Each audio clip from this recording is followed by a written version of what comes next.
Hello guys, welcome to Happy Streamers channel. Hope you're doing well. In this video I'm going to show you how to delete your account on Bereal app. So guys, let's continue into your Bereal app.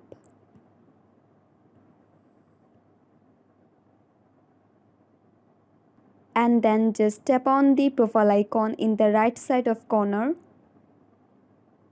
Tap on the three dots bar. Now just tap on the others option. And then just tap on delete account. Now here you choose any one option for which you want to delete your account. So I am choosing this one. And then just tap on yes, I'm sure.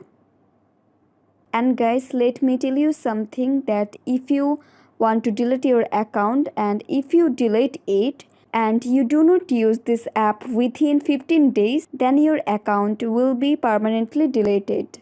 So guys, if you want to delete your account permanently, then just tap on yes, I'm sure, and then your account will be deleted.